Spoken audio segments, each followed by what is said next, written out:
Tuhan janji kepada kami bahwa waktu yang terbaik bagi kami. Apapun yang kami hadapi Tuhan, apapun yang ada di depan kami, di muka, di belakang kami mau berkata bahwa masa depan kami ada waktu-waktu yang terbaik bagi kami Tuhan. Segala cobaan, segala masalah, segala pergumulan yang ada saat ini di hadapan kami percaya kami akan kuat. Sebab waktu ini adalah waktu Tuhan. Waktu kami akan mendengarkan firman Tuhan. Maka urapilah setiap hati dan pikiran anak-anak-Mu Bapa. Bahkan kami yang semua ada di tempat ini ataupun yang ikut online Tuhan, semua diberkati dikuasai oleh kuasa Roh Allah. Terima kasih Bapa. Pakai hamba-Mu yang tidak cakap ini Tuhan, untuk menyampaikan kebenaran firman Tuhan, sehingga tidak ada kesalahan. Engkau ambil otoritas ya Tuhan. Engkau berkuasa ya Bapa. Terpujilah nama-Mu Tuhan. Kuduskan semua peralatan yang kami gunakan dan juga internet yang kami pakai Bapa, untuk memperluas kerajaan-Mu, sehingga firman Tuhan sampai ke segala makhluk. Firman Tuhan tidak terbatas untuk menjamah setiap hati anak-anak-Mu. Terpujilah nama-Mu. Di dalam nama Yesus Kristus kami siap untuk mendengarkan firman Tuhan. Yang percaya sama-sama dengan saya katakan amin. Silakan Ibu Bapak Ibu yang dikasih Tuhan.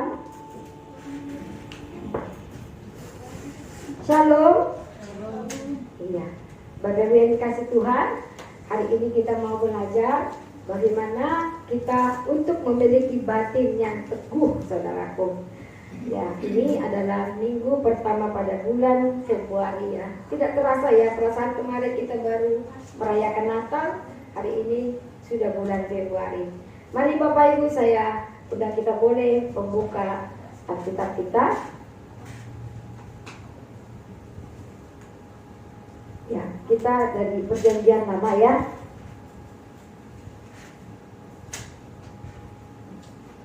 Kita buka 1 Samuel 30. Ini agak panjang ya, tetapi inilah saatnya kita mau belajar firman Tuhan, saudaraku. 1 Samuel 30 ya. Jangan pernah bosan untuk belajar firman Tuhan. Sebab kalau sekarang kita bosan membaca firman Tuhan, kapan lagi saudaraku ya? Kita harus mengenal Tuhan lewat firman Tuhan. Kita harus tahu kebenaran firman Tuhan. Sebab sekarang ini penyesat semakin luar biasa bekerja. Bapak Ibu, saya mengundang kita untuk bangkit berdiri. Ini panjang ya. 1 Samuel 30 ayat 1 sampai 25. Kita berganti-gantian. Ziklag terbakar. Pembalasan Daud kepada orang Amalek. Ketika Daud serta orang-orangnya sampai ke Ziklag pada hari yang ketiga, orang Amalek telah menyerbu tanah Negeb dan Ziklag.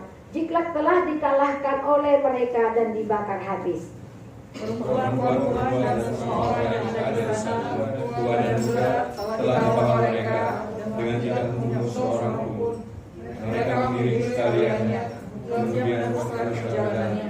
Ketika Daud dan orang-orangnya sampai ke kota itu, tampaklah kota itu terbakar habis, dan istri mereka serta anak-anak mereka yang laki-laki dan perempuan telah ditawan. Lalu menangis Daud dan rakyat yang bersama-sama dengan dia itu dengan nyali, sampai mereka tidak kuat lagi menangis. Juga kedua istri Daud ditawan, yakni Ahinoam dan perempuan Yisrael dan Abigail bekas istri Nabal orang Karmel itu. Dan Daud salah seperti karena rakyat mengatakan tidak melempari dia dengan batu. Seluruh rakyat itu telah pedih hati, masing-masing karena anaknya laki-laki dan perempuan. Tetapi Daud menguatkan kepercayaannya kepada Tuhan Allah. Lalu Daud memberi perintah kepada Imam Abiatar bin Ahimelek, bawalah efod itu kepadaku. Maka Abinatar membawa efod itu kepada Daud. Kemudian bertanya Daud kepada Tuhan, katanya, haruskah aku mengejar gerombolan itu? Akan dapatkah mereka susul? Dan dia berfirman kepadanya, kejarlah, sebab sesungguhnya engkau akan dapat menyusul mereka dan melepaskan para tawanan. Lalu pergilah Daud beserta ke-600 orang yang bersama-sama dengan dia, dan sampailah mereka ke Sungai Besor. Sementara orang-orang yang mau tinggal di belakang berhenti di sana. Maka Daud melanjutkan pengejaran itu beserta 400 orang. 200 orang yang terlalu lelah untuk menyeberangi sungai Besor itu berhenti di sana. Kemudian mereka menemui seorang Mesir di padang, lalu membawanya kepada Daud. Mereka memberi dia roti, lalu makanlah ia. Kemudian mereka memberi dia minum air dan memberikan kepadanya seorang perak dan 2 buah kue kismis. Dan setelah dimakannya, ia segera kembali, sebab ia tidak makan dan minum selama 3 hari 3 malam. Kemudian bertanyalah Daud kepadanya, "Budak, siapakah engkau dan dari manakah engkau?" Jawabnya, "Aku ini seorang pemuda Mesir, budak kepunyaan seorang Amalek, tuanku. Tuanku meninggalkan aku karena 3 hari yang lalu aku jatuh sakit. Kami telah menyerbu tanah di Amalek dan daerah Yehuda dan tanah Yerika dan Ziklag telah kami bakar habis." Daud bertanya kepadanya, "Dapatkah engkau menunjukkan jalan kepadaku ke gerombolan itu?" Katanya, "Bersumpahlah kepadaku demi Allah bahwa engkau tidak akan membunuh aku dan tidak akan menyerahkan aku ke dalam tangan tuanku itu, maka aku akan menunjukkan jalan kepadamu ke gerombolan itu." Yang menunjuk jalan pada Daud ke sana, dan tampaklah orang-orang itu berpencar-pencar di atas seluruh daerah itu, sambil makan, minum, dan mengadakan perayaan karena jalan yang besar yang telah dirampas mereka dari tanah orang Filistin dan tanah orang Yehuda. Dan pada keesokan harinya Daud menghancurkan mereka dari pagi-pagi buta sampai matahari terbenam. Tidak ada seorang pun dari mereka yang lolos, kecuali 400 orang muda yang melarikan diri dengan menunggang kuda unta. Daud melepaskan semua apa yang dirampas oleh orang Amalek itu, juga kedua istrinya dapat melepaskan Daud. Tidak ada yang hilang daripada mereka, dari hal yang kecil sampai hal yang besar, sampai anak laki-laki dan anak perempuan, dan dari jarahan sampai segala sesuatu yang telah dirampas mereka. Semuanya itu dibawa Daud kembali. Daud mengambil segala sapi domba dan lembu, semua itu digiring dari hadapannya, serta berkata, "Inilah jalan Daud." Ketika Daud sampai kepada ke-200 orang yang telah terlalu lelah untuk mengikuti Daud, yang telah dibiarkannya tinggal di dekat sungai Besor, maka keluarlah orang-orang itu menyongsong Daud dan menyongsong rakyat yang bersama-sama dengan dia. Daud mendekati orang-orang itu dan memberi salam kepada mereka. Kemudian mulailah berbicara semua orang jahat dan orang dursila di antara orang-orang yang ikut pergi bersama-sama dengan Daud itu, katanya, "Karena mereka tidak ikut pergi bersama-sama dengan kita, janganlah kita berikan kepada mereka apa-apa dari perjalanan yang kita selamatkan itu, kecuali pada masing-masing mereka istrinya dan anak-anaknya. Itu boleh mereka bawa dan biarlah mereka pergi." Tetapi Daud berkata, "Janganlah kamu, saudara-saudaraku, berbuat demikian dengan apa yang diberikan Tuhan kepada kita, sebab Ia telah melindungi kita dan menyerahkan ke dalam tangan kita gerombolan yang menyerang kita. Siapa yang mau menyerahkan kamu dalam perkara ini? Sebab bagian orang yang tinggal di dekat barang-barang adalah sama seperti bagian orang yang pergi berperang. Itu akan dibagi sama-sama." Sama-sama 25. Dan demikianlah halnya sejak hari itu dan seterusnya, hal itu ditentukannya menjadi ketetapan dan peraturan bagi orang Israel sampai sekarang. Bapak Ibu silakan duduk. Di sini diberikan judulnya bagaimana untuk kita memiliki hati yang teguh, saudaraku.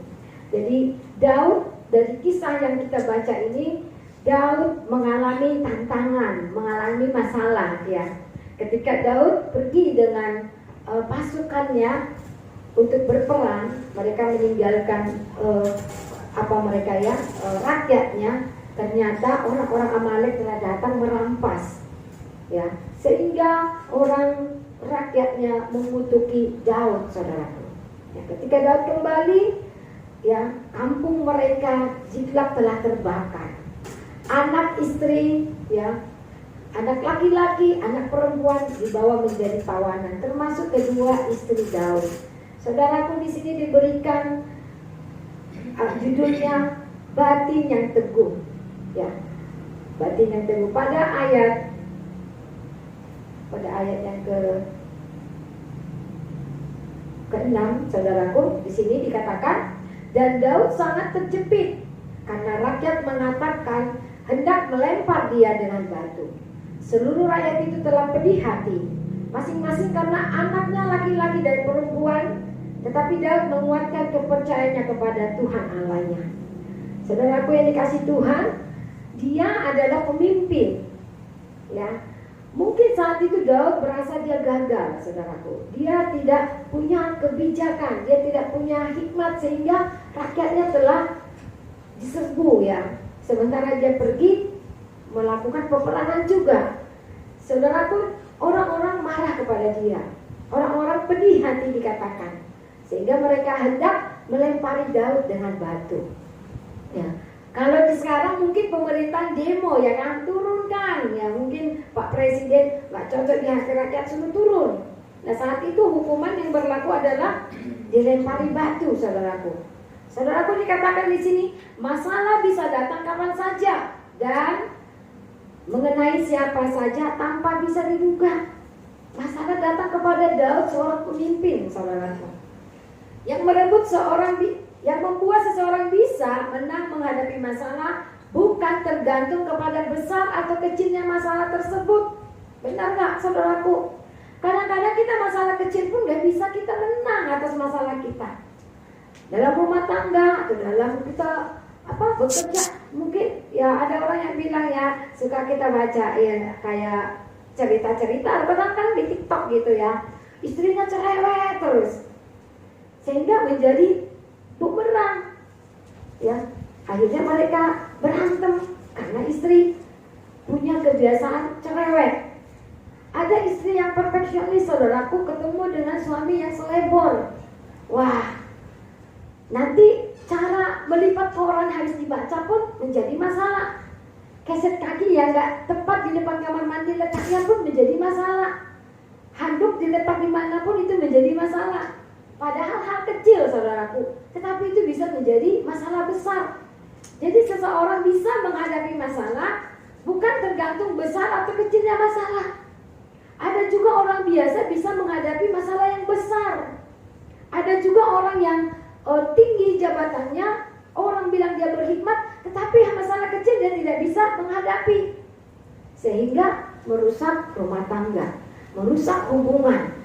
Ya, saudaraku yang dikasih Tuhan, bukan cuma di dalam rumah tangga, di dalam pelayanan, di dalam pekerjaan, bahkan di dalam hubungan bersaudara, saudaraku.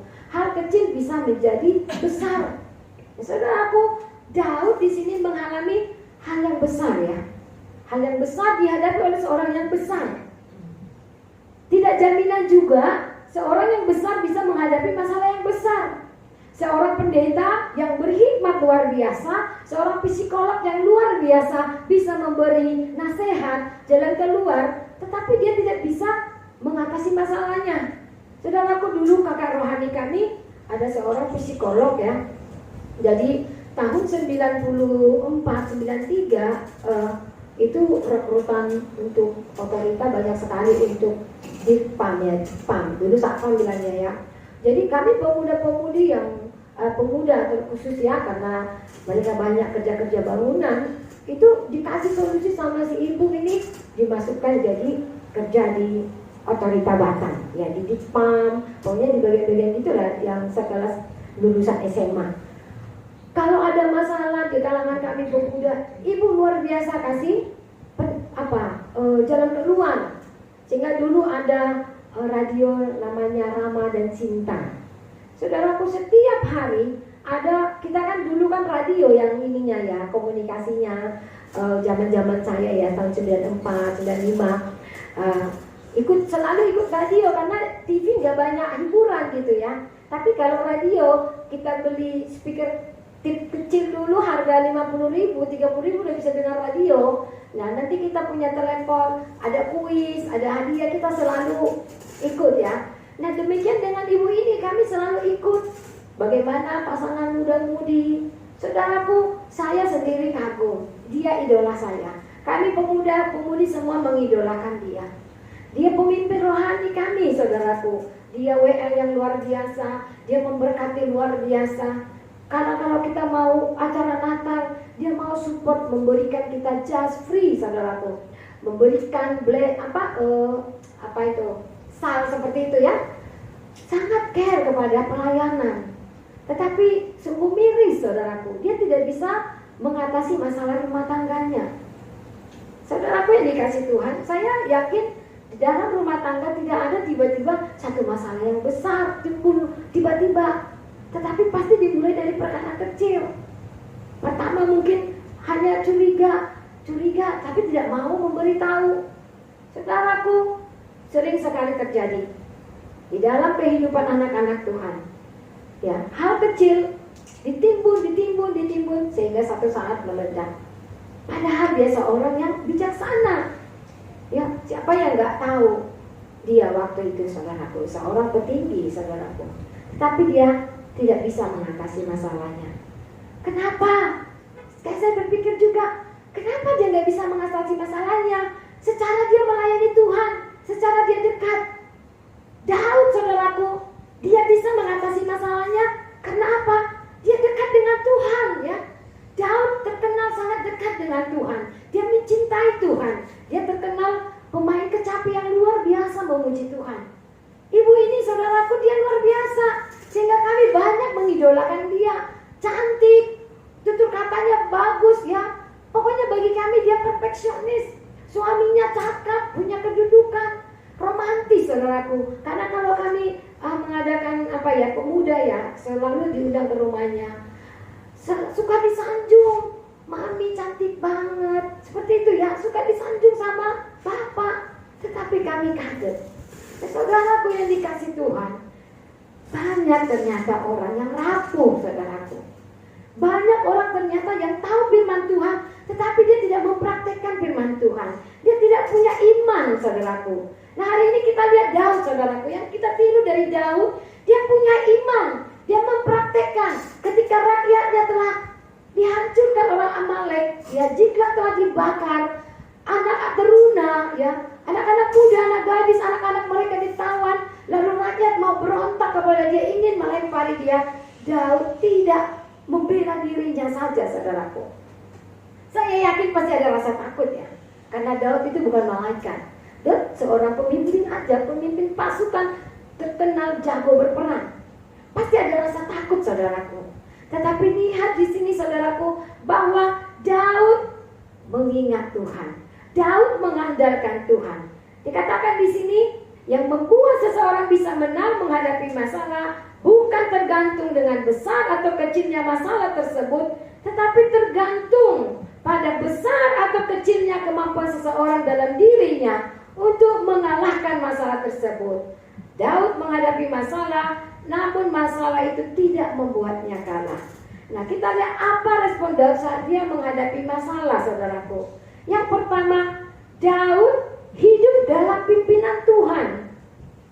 Saudaraku yang dikasih Tuhan, kita baca ayat 7 dan 8. Lalu Daud memberi perintah kepada Imam Abiatar bin Ahimelek, bawalah efod itu kepadaku.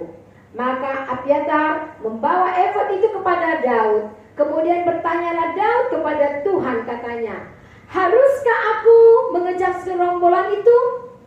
Akan dapatkah mereka kususul? Dan dia berfirman kepadanya, Tuhan di sini maksudnya ya, kejarlah, sebab sesungguhnya engkau akan dapat menyusul mereka dan melepaskan para tawanan. Saudaraku, dari firman Tuhan ini kita boleh melihat Daud ketika dia menghadapi masalah, apa yang dicari dia? Kain efod, saudaraku. Baju efod itu adalah baju kenabian, baju berperang juga, saudaraku. Nah, Daud waktu itu dia tidak membawa baju itu, saudaraku. Dia tidak membawa baju itu. Daud di sini begitu sampai dia, bukan dicarinya istrinya, bukan dicarinya hartanya, bukan dicarinya kambing dombanya, tetapi yang pertama dicari dia adalah nabi dan baju efod. Kenapa? Karena itulah cara dia mencari Tuhan.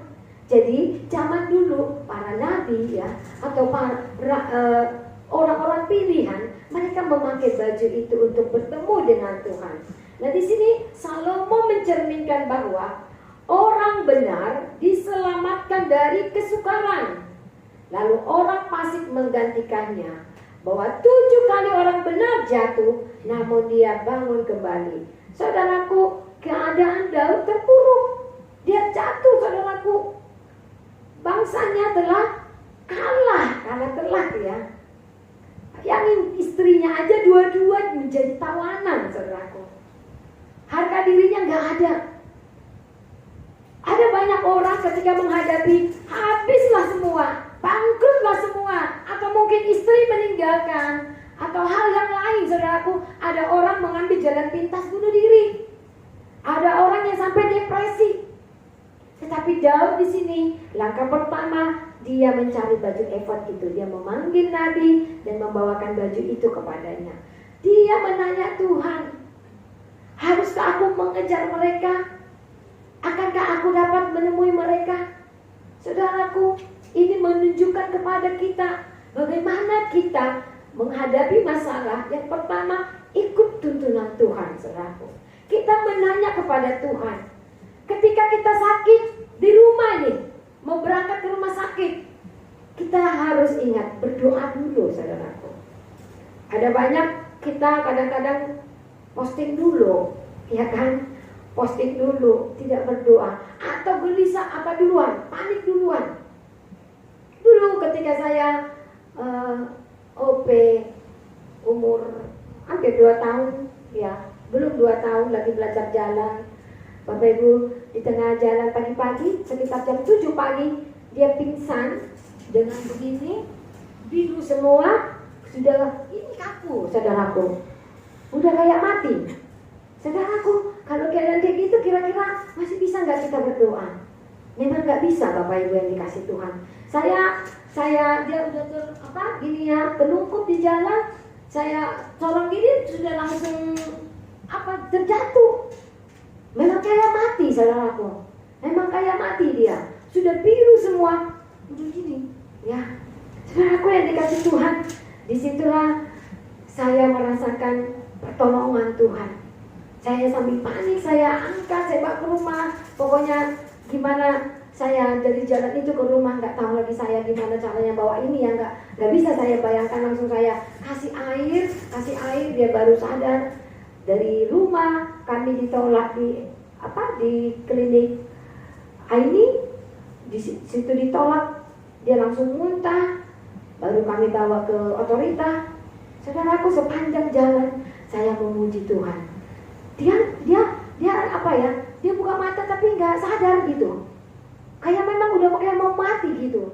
Tapi saya sepanjang jalan, Bapak mengendarai itu, pokoknya laju kali pasang lampu 2, pasang klakson, itu kayak gitu, kayak ambulan gitu ya. Kami sampai di otorita. Saudaraku yang dikasih Tuhan, kalau karena bukan Tuhan, saya nggak tahu lagi. Mungkin nggak ada lagi ketenangan di saya. Ada seorang ibu menghadapi itu, malah nggak tahu apa tindakan yang harus diambil. Kita, saudaraku yang dikasih Tuhan, ketika kita menghadapi masalah, ingat seperti Daud, dia pergi ke nabi dan meminta kain efod itu, sehingga dia bisa bertanya kepada Tuhan. Kadang-kadang kita menghadapi masalah, kita nggak tanya Tuhan, kita diam sendiri, ya kan? Kita ambil solusi sendiri. Saudaraku, saya sedikit bersaksi semalam, teman saya curhat hampir 1 jam. Saya sangat sedih sampai saya nangis. Kenapa? Jadi dia punya anak tamat dari Brawijaya, nilai bagus. Dulu katanya di Kepri dia paling pintar, nomor 1. Tamat dari sana, diterima S2 di Inggris, beasiswa full ya. Tapi karena corona nggak jadi berangkat. Saudaraku, ternyata orang yang memendam itu jadi penyakit, saudaraku. Orang yang tidak terbuka itu malah jadi penyakit. Ya. Jadi dia berangkat gara-gara dibilang orang dari Inggris online aja. Dia bilang, saya pengen ke Inggris makanya mau ambil kuliah S2 di Inggris gitu ya. Akhirnya dia nggak ngikutin. Lalu dia kerja di Tanjung Uncang. Orang yang pendiam ini, orang yang gak terbuka ini, ternyata orang juga pendendam, saudaraku. Jadi dia kerja sama orang asing, ada mungkin kesalahan apa, dia kena maki, fakir gitu ya, dia gak bisa terima. Saudaraku, hanya perkataan satu itu dari pemimpinnya membuat anak itu sekarang depresi. Dia tidak mau melakukan apapun, padahal otaknya brilliant. Saudaraku yang dikasih Tuhan, dia memendam masalahnya sendiri. Dia memendam rasa sakit hati, sehingga merusak dirinya, saudaraku. Kalau diajak ayo kita berdoa gitu, dia menolak. Nah, saudaraku yang dikasih Tuhan, hendaknya lah kita kalau ada masalah, kita mencari tempat kita untuk curhat pertama kepada Tuhan, saudaraku. Dia sudah seperti orang ateis, kata mamanya. Dia bilang gini, kalau Tuhan punya kuasa, kenapa bapak kita nggak bertobat? Mama 27 tahun berumah tangga, 27 tahun mama berbuat baik, berdoa, kenapa bapak nggak bertobat? Saudaraku, dia menjadi orang ateis yang gak percaya lagi dengan kuasa Tuhan. Saudaraku, ini orang yang memendam masalah. Padahal kecil ya, kalau menurut kita bos kalau marah itu kan biasa ya. Tetapi dia membuat masalah kecil ini menjadi besar, saudaraku. Sehingga yang dirugikan adalah dirinya sendiri. Nah, Daud tidak seperti itu. Hendaknya kita juga tidak seperti itu, saudaraku. Kita membawa masalah kita kepada Tuhan ya. Daud bertanya kepada Tuhan mengenai tugasnya. Haruskah aku mengejar gerombolan itu dan menanyakan juga hasilnya? Apakah aku bisa menyusul? Ya gitu ya. Sungguh keuntungan yang besar bagi Daud bahwa bersamaan dengan seorang imam besar, dia mendapatkan petunjuk dalam segala urusannya. Dia bergaul dengan imam besar, ya, Abiatar tadi, saudaraku. Jadi dia mendapatkan masukan, dia mendapatkan nasihat, dia mendapatkan wejangan. Demikian kita, saudaraku, ketika kita menghadapi masalah, kita benar bergantung kepada Tuhan. Tetapi kita butuh juga nasihat dari orang terdekat yang bisa kita percaya. Nah, Daud di sini mempercayakan, ya, solusi bagi dia adalah lewat nabi ini, ya, imam besar, ya. Imam besar Abiatar ini, saudaraku. Sehingga itu satu keuntungan bagi dia, menjadi kekuatan bagi dia. Puji Tuhan, saudaraku, di kalangan kita, meskipun kita masih kecil, beberapa kaum ibu ataupun bapak yang ada masalah, ya, bergumulan, suka curhat kepada kita bersyukur. Saudaraku, kita harus seperti itu. Kita pilih orang yang bisa tempat kita curhat. Kalau kita pendam sendiri, maka kadang-kadang kita menjadi salah langkah, saudaraku. Seperti saya pernah kisahkan bagaimana teman saya satu kantor itu dia menghabisi nyawanya karena depresi, ketahuan korupsi. Saudaraku yang dikasih Tuhan, ya, kita mengingat bahwa kita membutuhkan Tuhan. Nah, hal pertama yang dilakukan Daud tadi adalah mencari baju efod.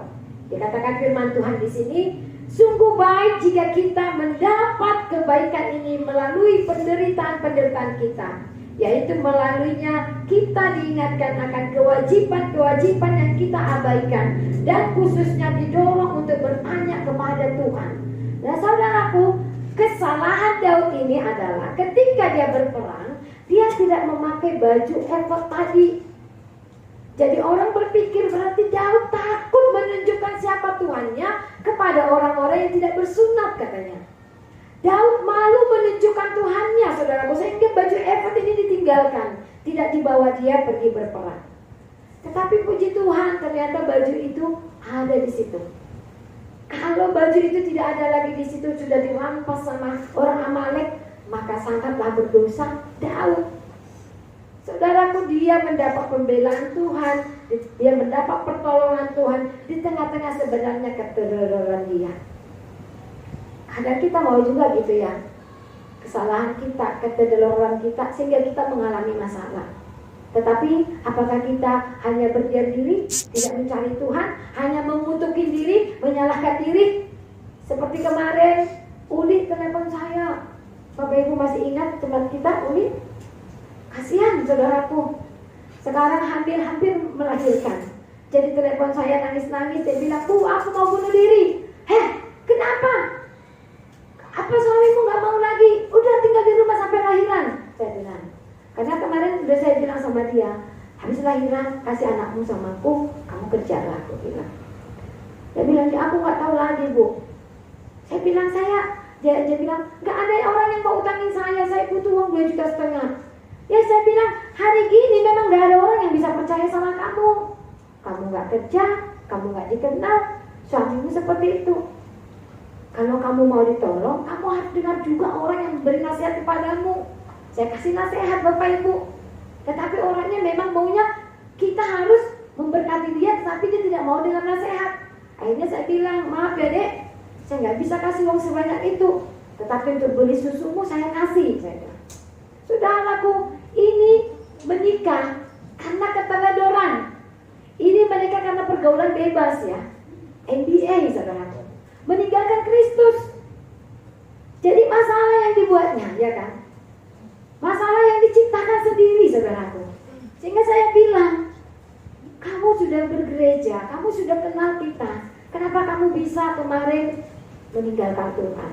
Akhirnya kita gak bisa nolong kamu. Kamu mengenalkan saya sebagai pendeta, kamu gak berani. Mengenalkan saya sebagai tante kamu, kamu juga gak berani. Masa saya harus bantu kamu sembunyi-sembunyi, saya bilang. Saudaraku, hidupnya gak ada harapan seperti itu. Tapi saya bilang pada dia, kalau kamu benar-benar mau hidup, anakmu juga mau hidup, maka kamu harus ambil tindakan. Semua perbuatan kita punya konsekuensi deh, saya bilang.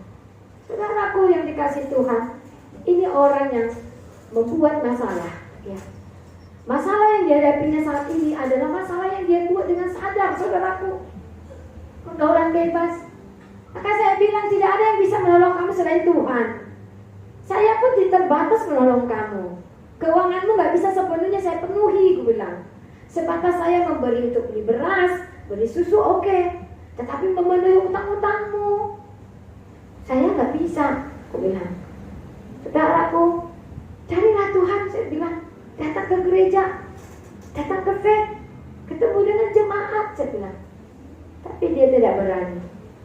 Saudaraku yang dikasih Tuhan, banyak orang-orang yang bermasalah karena dia buat sendiri. Dan dia tidak berani datang kepada Tuhan. Tidak berani mengambil tindakan, saudaraku. Tapi kita belajar hari ini, saudaraku.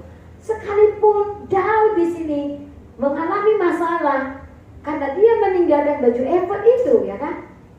Tetapi Tuhan masih menolong dia. Baju itu ternyata masih ada. Dan dia bangkit, saudaraku. Dia tidak menyalahkan dirinya. Ketika kita ada masalah, kita gak boleh menyalahkan diri kita. Oh, karena ini aku dulu sehingga rumah tanggaku seperti ini. Oh, karena ini aku dulu sehingga aku sakit seperti ini. Oh, karena ini seperti ini. Jangan. Tetapi mari kita bangkit. Kita cari Tuhan. Kita tanya Tuhan, apa yang harus aku buat? Kita tanya Tuhan, sampai kapan Tuhan? Kita tanya Tuhan, apa yang akan saya dapatkan? Seperti Daud, saudaraku, hidup dipimpin oleh Tuhan. Kita lihat lagi slide berikutnya. Ketika Daud tertimpa masalah, dia tidak mengandalkan kekuatannya sendiri, saudaraku. Jadi Uli ini mengandalkan kekuatannya hanya karena kenal saya, hanya kenal kita. Saya bilang, kamu gak bisa mengandalkan itu. Kalau kamu benar-benar mau ditolong, kamu datang kepada Tuhan. Karena ada alasan saya untuk menolong kamu. Walaupun Tuhan bilang untuk menolong seseorang itu tanpa alasan, tetapi kamu harus bertobat, saya bilang. Kamu harus kembali kepada Tuhan supaya hidupmu diperbarui, diberkati. Saudaraku, anak ini memang ada keras-kerasnya ya. Ya, saya maklum karena dia juga bercerita tentang masa lalunya tidak dituntaskan, saudaraku. Jadi sudah terbuang dari keluarga. Saudaraku, firman Tuhan di sini ya mengingatkan kita harus mencari Tuhan. Dia tahu bahwa kekuatan yang sesungguhnya hanya berasal dari Tuhan saja. Oleh sebab itu Daud mencari Tuhan. Ya, kekuatan kita nggak sanggup, saudaraku.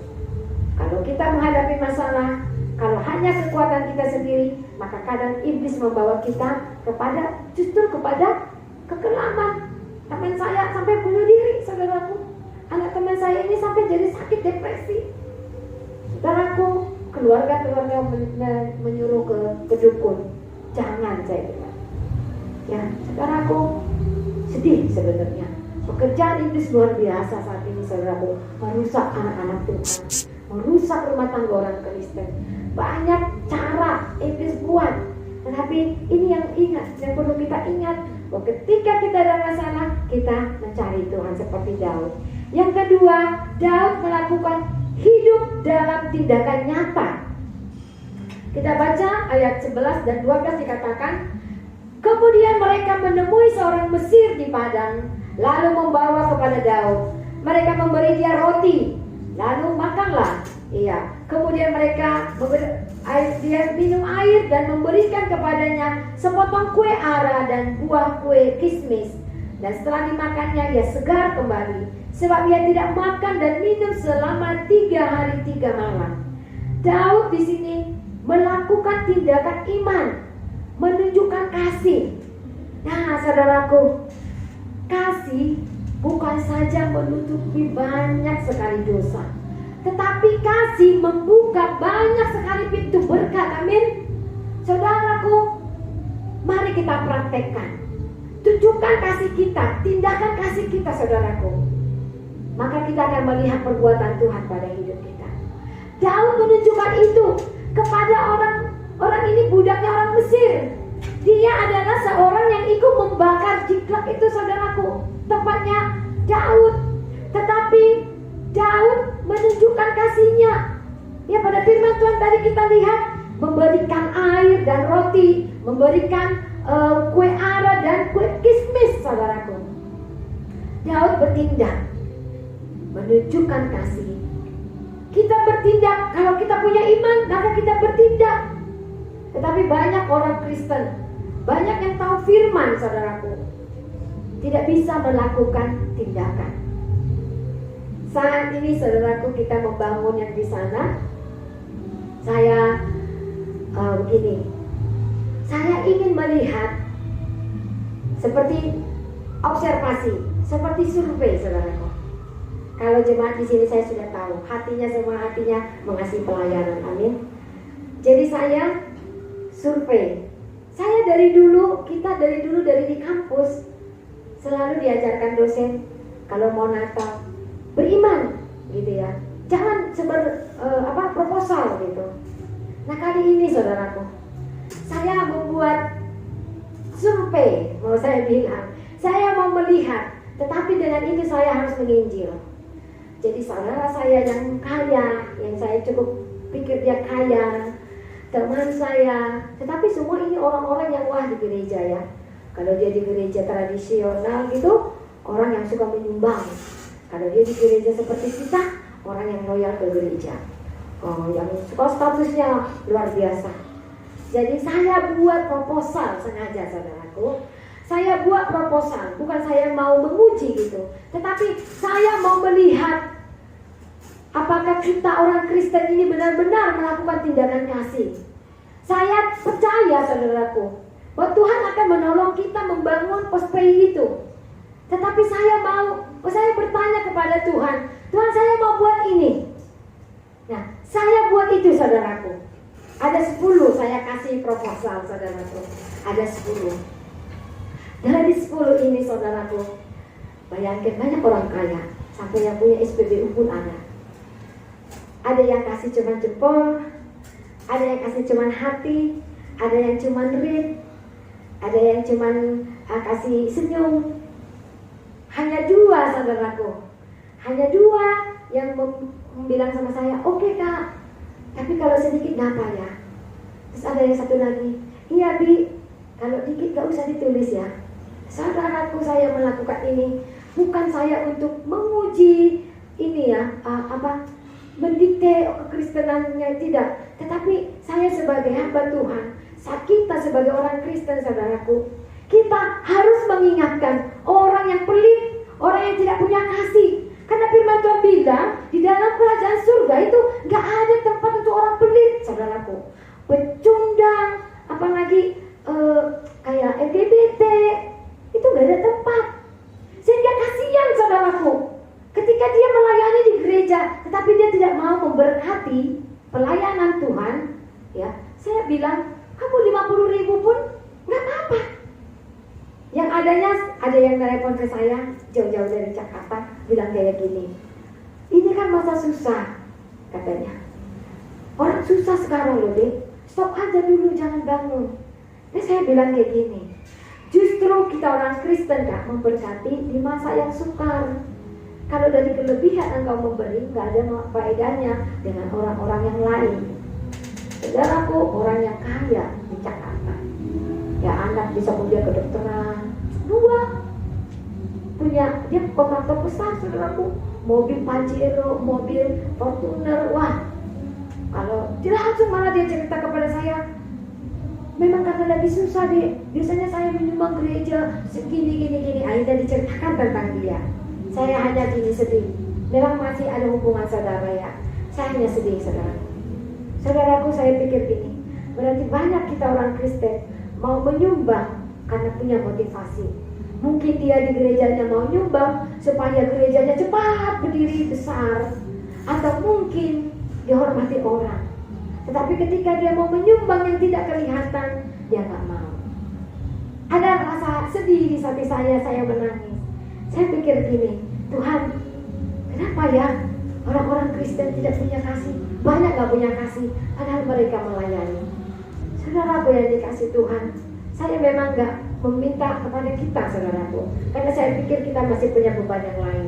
Dan satu yang saya pikir bilang tadi, saya ingin melihat pertolongan Tuhan bagi kita faith, saudaraku.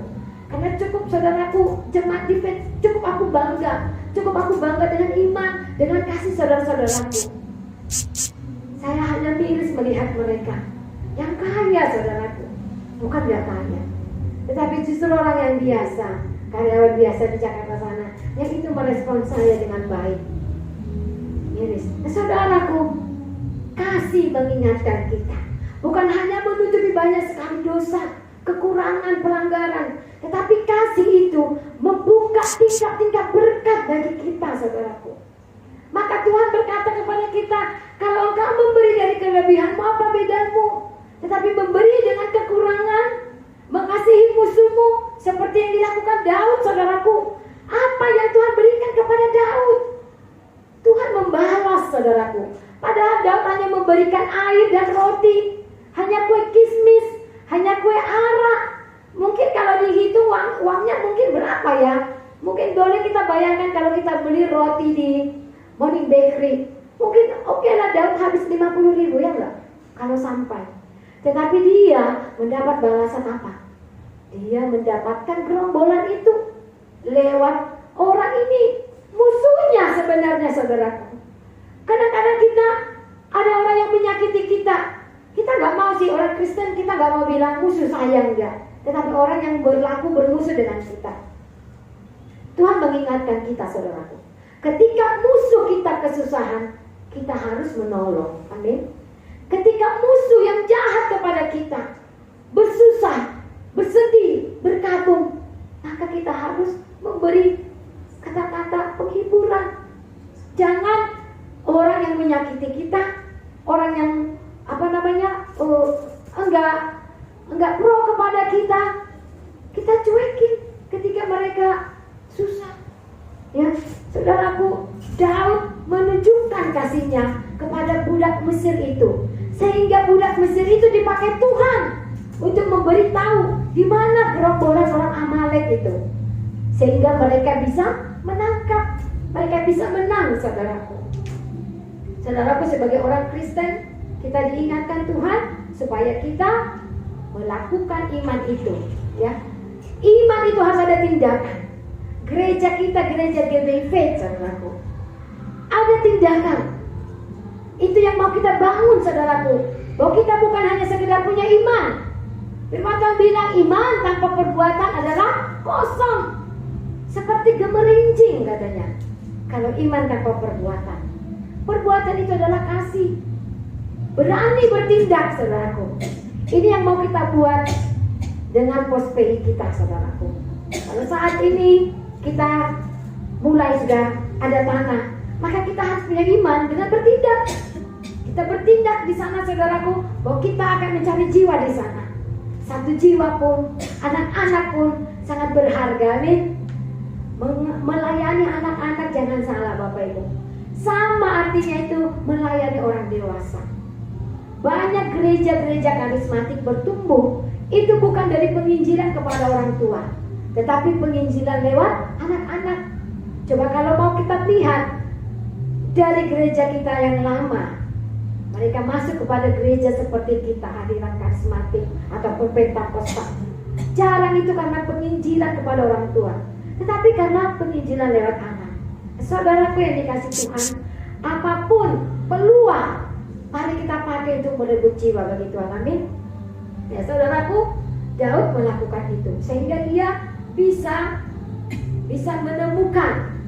menemukan orang-orang Amalek, saudaraku. Di sini dikatakan orang itu tadi, budak itu mengalami kekelaman, mengalami kekejaman, ya. 3 hari dia sakit, ditinggalkan, padahal dia ikut berperang, ikut dia membakar kota itu. Nah, sebagai seorang tuan, apakah pantas memperlakukan itu? Tidak. Ini Tuhan yang tidak punya kasih. Seandainya kita di sini saudaraku punya perusahaan, kita punya usaha, maka firman Tuhan mengingatkan kepada kita di sini, kita harus mengasihi karyawan kita. Sekalipun kadang-kadang banyak karyawan yang membuat kita membuat kita menjelekkan, ya, melawan, saudaraku, melawan, mendikte. Bukan hanya dalam pekerjaan, saudaraku, dalam pelayanan pun. Beberapa waktu yang lalu saya mengalami di sini, saudaraku. Saya mengalami, tetapi saya tetap mengasihi. Saya tetap mengasihi, tetapi ya kalau nggak bisa dirangkul, nggak bisa kita ini, ya. Saudaraku, dalam pelayanan juga. Tetapi kita belajar, kita nggak boleh menjadi kepala ataupun tuan yang kejam, tuan yang sombong, tuan yang jahat, ya. Jadi orang ini sakit selama 3 hari, ditinggalkan, saudaraku. Dia memperlakukan dia benar-benar budak. Tetapi Daud di sini, orang ini diangkatnya, diperlakukannya manusia, saudaraku. Dimanusiakan dia, sehingga Tuhan melihat kasihnya Daud. Tuhan menolong Daud beserta dengan pasukannya. Kita juga, saudaraku, miliki kasih. Waktu musuh, orang yang jahat kepada kita jahat, dia dari kesusahan, maka kita kasihi mereka, kita tolong mereka, kita sapa mereka. Gak boleh ada kebencian, ya kan? Kalau kita menyimpan akar pahit, maka suatu saat akar pahit itu akan menjadi penyakit bagi kita. Nah, belas kasihan Daud kepada orang itu, saudaraku. Kendati Daud mempunyai alasan untuk berpikir bahwa sang pemuda adalah satu dari orang yang telah membantu menghancurkan Ziklag, namun karena mendapatinya sedang menderita, dia dengan murah hati memberinya kelegaan. Bukan hanya dengan roti dan air minum saja, melainkan juga dengan sepotong kue dan buah kismis, saudaraku. Walaupun orang Israel sedang terburu-buru, ya, dan tidak punya banyak perbekalan untuk diri mereka sendiri, namun mereka tidak segan-segan membebaskan orang itu, dan dia diangkut. Sungguh tidak layak menandang orang Israel, mereka yang telah menutup pintu belas kasihan terhadap orang yang menderita. Jadi saudaraku yang dikasih Tuhan, bagaimana Daud mengangkat orang ini, memberi makanan, ya, memberi minuman, itu yang harus kita lakukan, saudaraku. Ditunjukkan di sini bahwa mereka terburu-buru ini, mau mengejar, kan, mau mencari pasukan Amalek. Ada banyak orang Kristen seperti yang saya katakan tadi. Aduh, ini masa sukar, aku gak bisa bantu pelayanan.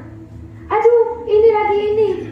Banyak alasan untuk tidak mengasihi, untuk tidak menolong.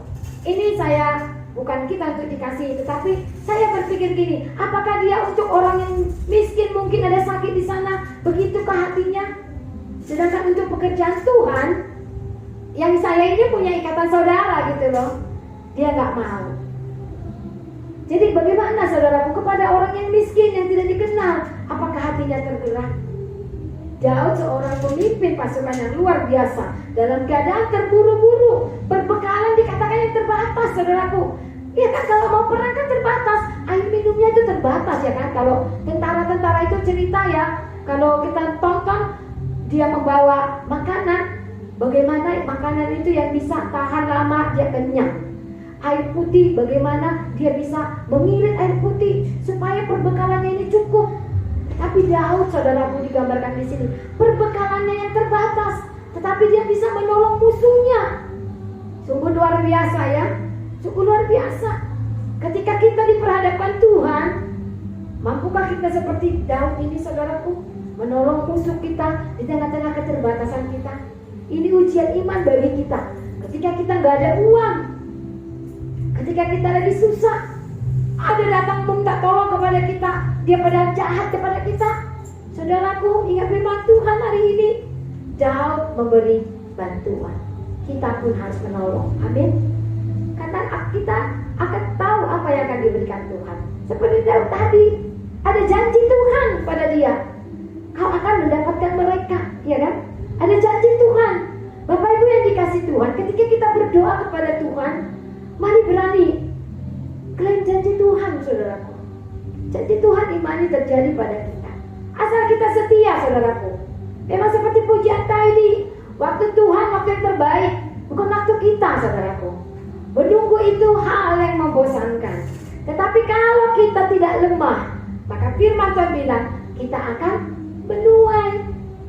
Waktu Tuhan menolong kita, waktu Tuhan yang memberi kita kemenangan, waktu Tuhan yang mungkin akan menggenapi apa janjinya dalam rumah tangga kita. Mungkin keturunan, mungkin kita merindukan rumah, kita mungkin merindukan sesuatu ya. Maka kalian janji Tuhan. Berfirman Tuhan, rancanganku bukanlah rancangan kecelakaan, tetapi rancangan damai sejahtera. Asal engkau tidak lemah, engkau akan menuai. Banyak janji Tuhan yang kita bisa pegang, saudaraku. Seperti Daud, dia memegang janji Tuhan, dan dia melakukan tindakan iman menolong. Dan memang demikianlah yang terbukti, meskipun mereka tidak yakin akan hal itu, ketika memberikannya kelegaan.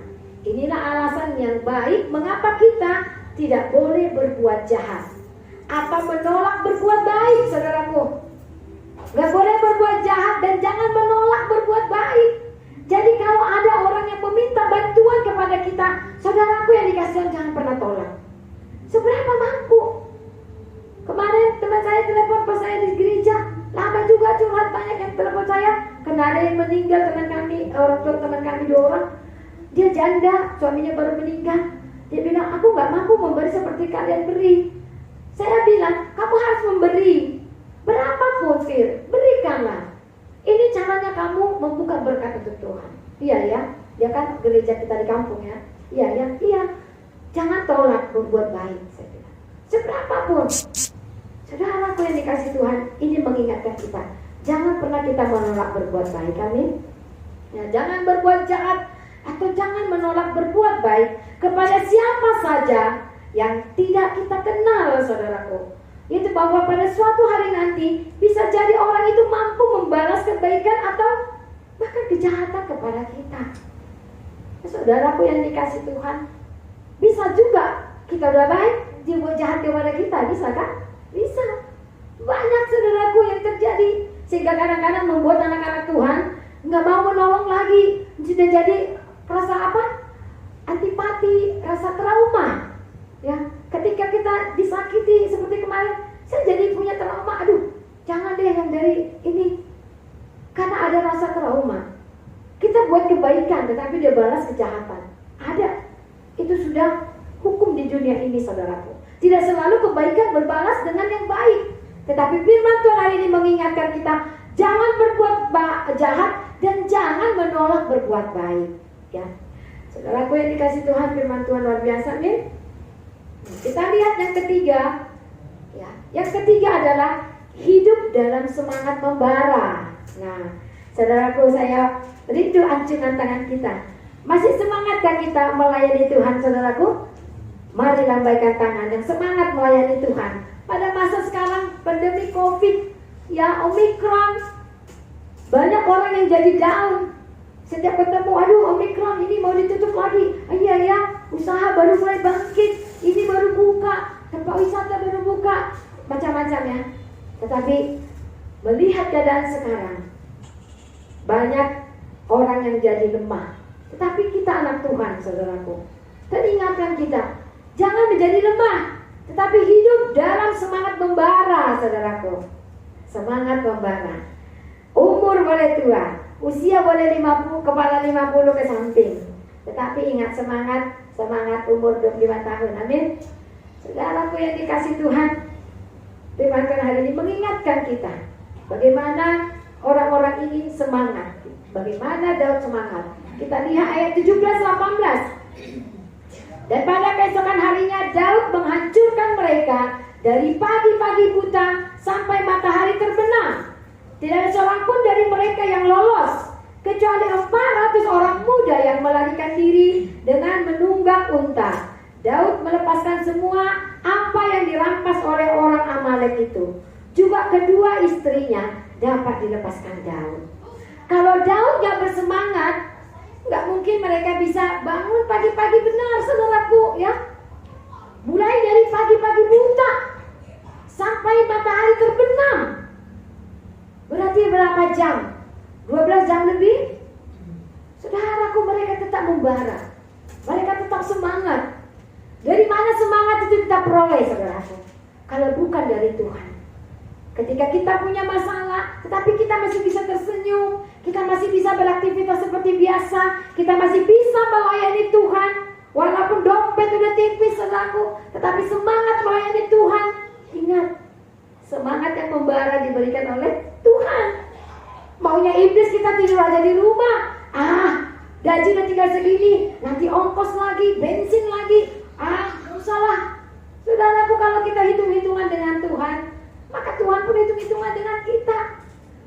Jadi orang-orang banyak melecehkan gini ya, bagi kita kalangan gereja karismatik, selalu menjelek-jelekan di dalam YouTube itu, bilang gini, orang karismatik selalu bilang, tabur maka kau akan menuai, tabur yang banyak akan banyak, tabur sedikit menuai sedikit.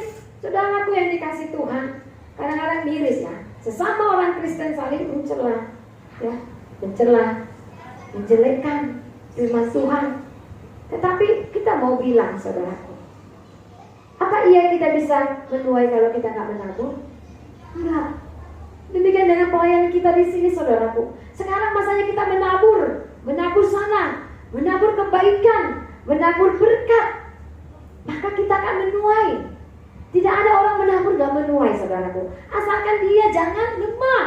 Firman Tuhan bilang, seorang petani dia akan panen.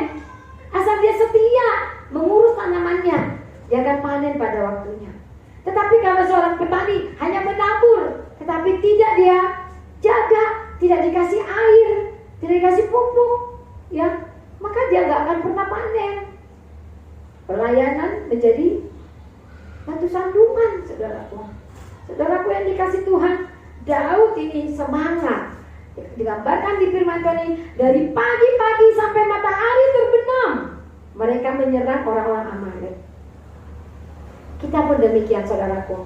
Walaupun sekarang kebanyakan kita gak ada karena kerja ya. Kalau di swasta terjadi pemotongan gaji. Saya di sekolah, mau saya bilang, saudaraku, 1 bulan dengan sekolah muridnya ada hampir 80. Kalau ada 1 juta saya terima SPP 1 bulan. Tetapi guru masih tetap bisa saya gaji. Saudaraku, kebaikan Tuhan. Ya, ada rumah kos-kosan, jadi kos-kosan yang bayar gaji guru. Tapi saya mau bilang apa sama Tuhan? Mengeluh gak mungkin ya kan? Saya malah justru gini sekarang. Saya lihat kebaikan Tuhan. Ketika kita menabur kebaikan kepada lewat pelayanan di sekolah, saudaraku. Saya nggak menagih-nagih seperti sekolah-sekolah anak-anak saya. 1 bulan 15 hari aja telat langsung ditelepon ke papanya, ditelepon ke mamanya. Mulai dari 2 di kelas, TU sampai yayasan telepon kita. Menjelang ujian tidak boleh ujian. Banyak sekolah Kristen yang kejam, saudaraku. Udah duduk anak di situ, kertas soal dikasih ditarik. Banyak. Miris. Tetapi saya menuai, saudaraku. Bukan saya bilang saya hebat, saya baik, tapi ingin mempraktikkan firman Tuhan, ingin melakukan, bertindak seperti nama pelayanan ini, saudaraku. Kenapa kita buat faith? Karena memang hidup ini, hidup yang kita hidupi sekarang, apa yang kita miliki semua karena iman dan tindakan, saudaraku. Sehingga ketika saya nggak dapat uang, saya dapat uang dari pemerintah, dapat tanah, saudaraku. Ketika kemarin gak punya uang untuk membangun pagar, hitung berapa puluh juta, saya hanya bilang kepada Tuhan, memang saya nggak pernah dari dulu nggak pernah mau minta uang, minta bantuan. Baru kali ini, saudaraku. Bahkan ke saudara sekalipun saya nggak pernah mau minjem. Pada sekarang ini mau dibilang ekonomi kita terpuruk, tapi harus dipagar. Saya cuma bilang sama Tuhan, Tuhan kasihkan saya panggung yang bisa utang, tukang yang murah. Memang Tuhan selalu tolong, saudaraku. Tuhan luar biasa nih. Tuhan luar biasa menolong kita. Nah, semangat, saudaraku. Semangat jadinya karena punya kasih tadi. Saya semangat sekarang walaupun saya tidak menerima uang. Saya lihat praktek iman. Oh iya, benar loh, Tuhan itu bekerja. Oh iya, benar ya. Jadi saya bangga dengan Tuhan. Kita harus seperti itu, saudaraku. Kita nggak mau dulu melihat hanya uang yang banyak, kita bisa melihat kebaikan Tuhan. Tetapi ketika kita bersyukur dalam kekurangan, itu justru lebih luar biasa, saudaraku. Di dalam kekurangan kita tetap datang melayani Tuhan. Di dalam kekurangan kita tetap memberkati orang yang mungkin harus kita berkati. Kita berbuat baik.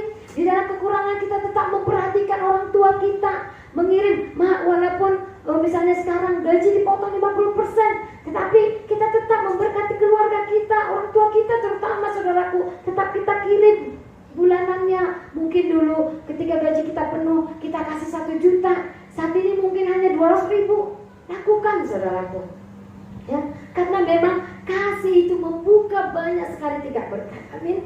Saudaraku yang dikasih Tuhan, hidup penuh semangat, saudaraku. Apapun yang terjadi saat ini, saudaraku, walaupun ekonomi lagi susah dikatakan, walaupun kita punya masalah, kita harus tetap bersemangat melayani Tuhan. Amin.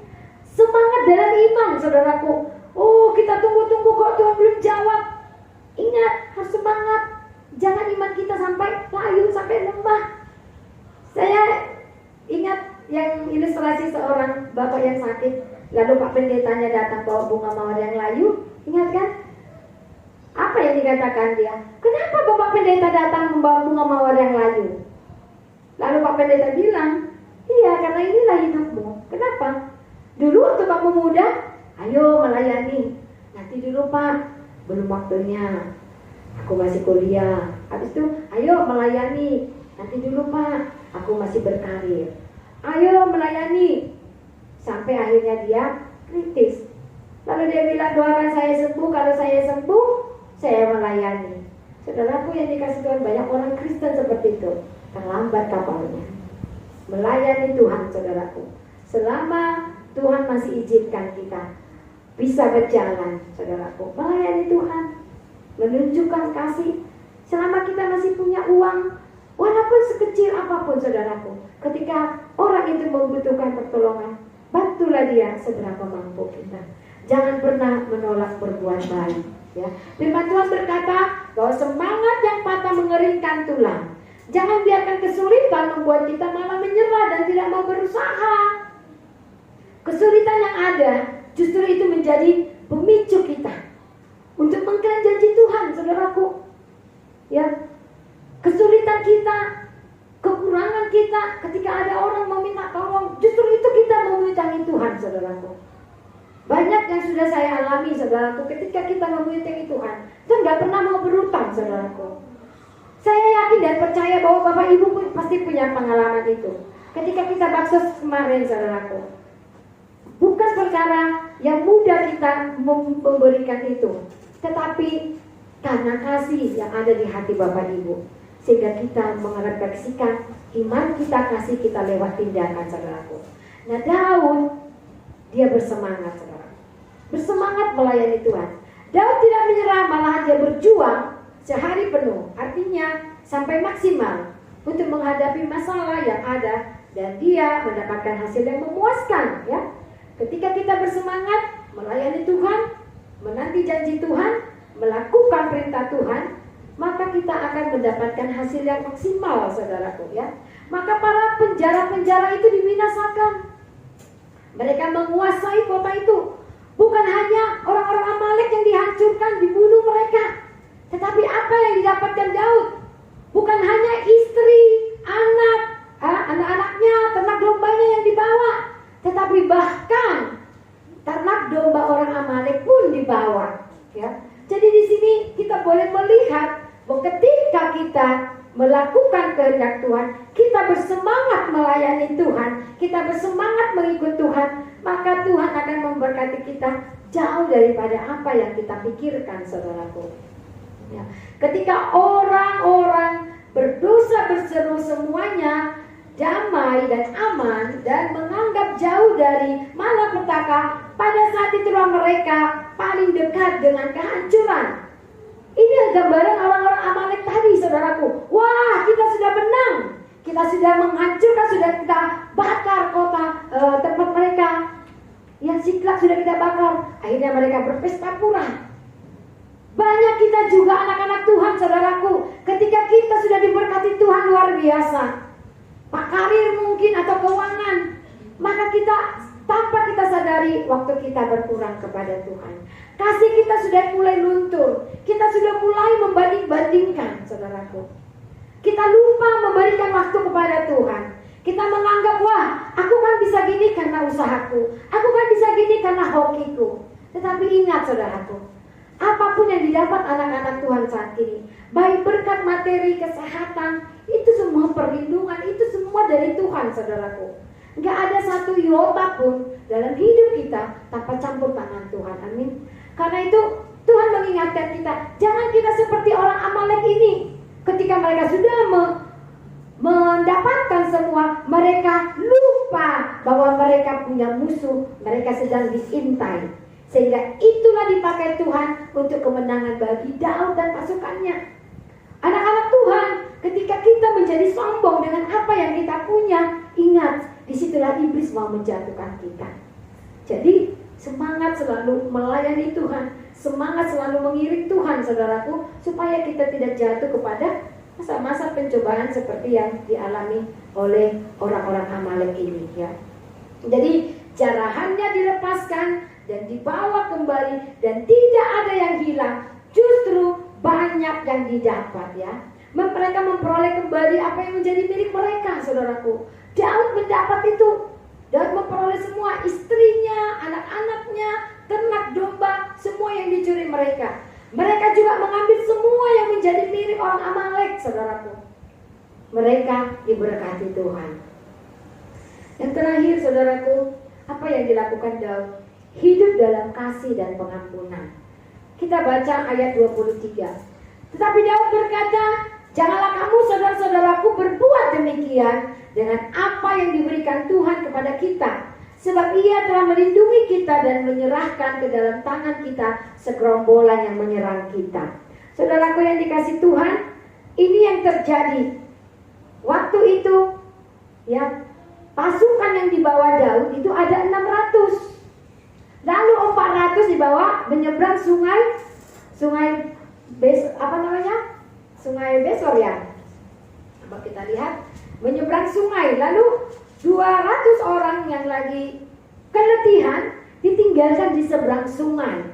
Dan disitulah dia menjaga semua, dan rakyat-rakyatnya juga yang ikut, ya. Mereka tinggal di situ karena mereka sudah letih.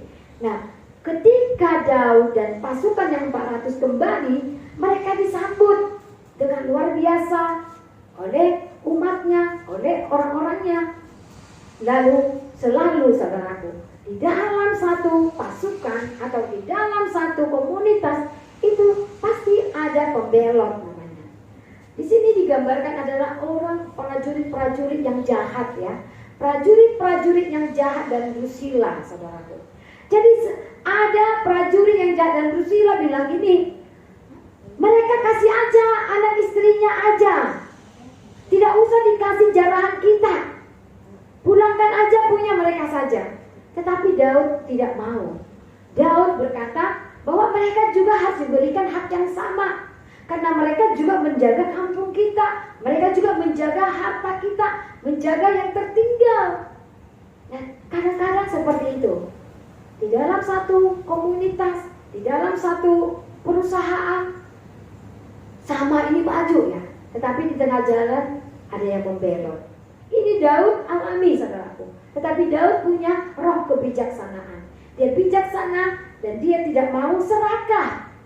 Daud tetap memberikan hak yang sama kepada pasukan yang ikut berperang dengan dia dan juga kepada pasukan yang tinggal menjaga tempat itu di seberang sungai Absor itu, saudaraku. Saudaraku, Daud telah memberikan arahan kepada prajurit-prajuritnya dan berdoa dengan mereka.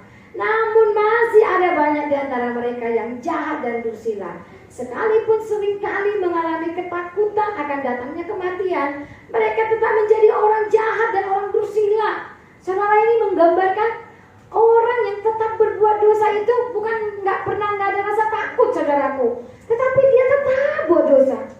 Pernah nggak kita ketemu seorang penjahat yang berulang-ulang masuk penjara? Bukan gak ada rasa takut di dia, saudaraku, takut mati, takut didor. Ada. Tetapi dia tetap berbuat gitu. Sekalipun dia udah berdoa sama dengan Daud, saudaraku, tetapi digambarkan di sini ada aja yang jahat, ada aja yang dursila. Kita pasti sering ada melihat seperti itu, saudaraku, di dalam kehidupan kita, mungkin di tengah pekerjaan, atau mungkin juga di tengah keluarga. Ada aja yang jahat, saudaraku. Padahal kita udah bilang, kita ini baru bergabung, kita bilang gak ada lagi mama papa, kita saling mengasihi. Tetapi ada aja yang bisa menjadi celah di tengah-tengah keluarga kita, saudaraku. Nah, hari ini saudaraku yang dikasih Tuhan, Daud punya roh yang bijaksana sehingga dia tidak mau, saudaraku. Dikatakan di sini, orang-orang ini membuat suatu usulan bahwa ke-200 orang yang tetap tinggal untuk menjaga barang itu hanya boleh mendapatkan kembali istri dan anak-anak mereka saja, tetapi tidak boleh mendapatkan satu pun dari barang jarahan. Tetapi mereka tepatlah mereka disebut orang jahat, sebab tindakan mereka memperlihatkan diri mereka sendiri. Saudaraku, cinta uang, serakah, itu pun tidak baik ya. Nah, sebab tindakan ini memperlihatkan bahwa mereka itu adalah, yang pertama dikatakan, mereka sangat rakus dan tamak akan keuntungan. Ini hal yang harus kita hindarkan. Kita tidak boleh menjadi orang yang rakus dan tamak, saudaraku. Yang kedua, mereka sangat biadab terhadap saudara-saudara mereka. Ya kan, saudara ya? Harusnya sebagai saudara itu gak boleh seperti itu. Ya kan, kalau kita mendapatkan 1 kilo beras, maka yang lain pun harus mendapatkan 1 kilo beras. Tapi orang ini enggak. Padahal dia sama-sama, saudaraku, senasib, ya kan? Apakah ini yang dinamakan berbuat seperti yang mereka ingini orang lain berbuat kepada mereka? Tidak ya. Kalau kita menginginkan orang lain berbuat baik kepada kita, maka kita pun harus berbuat baik ya. Sungguh dursila dunia orang-orang yang senang memimpikan kesusahan atas saudara-saudara mereka dan tidak peduli kepada kelaparan asalkan mereka sendiri dapat makan kenyang. Kita nggak bisa pungkiri bahwa di dalam kehidupan nyata ada yang seperti itu. Dia bisa makan dengan tenang, tetapi mungkin saudaranya atau tetangganya miskin, dia tidak mau menolong. Saudaraku, Tuhan mengingatkan kita supaya kita jangan rakus dan jangan tamak akan keuntungan, dan kemudian jangan kita menjadi orang yang biadab kepada saudara-saudara kita, saudaraku. Puji Tuhan untuk firman Tuhan hari ini yang bisa saya bagikan bagi kita supaya kiranya kita bisa melakukan keempat hal ini sehingga kita memiliki keteguhan iman, saudaraku, batin yang teguh ya. Batin kita tetap teguh ketika kita tetap berserah kepada Tuhan ya, bersemangat, semangat yang membara ya. Dan kemudian kita, saudaraku yang dikasih Tuhan, kita yang terakhir tadi dikatakan adalah hidup dalam kasih dan pengampunan. Walaupun orang ini, prajurit ini serakah, dursila dikatakan firman Tuhan, tetapi Daud mengampuni mereka. Daud mengasihi prajurit-prajurit ini. Kiranya kita bisa melakukan firman Tuhan ini, kita bisa mempraktekkannya, dan kita yakin dan percaya kita akan memenuhi janji Tuhan. Amin untuk firman Tuhan. Mari pemusik boleh naik.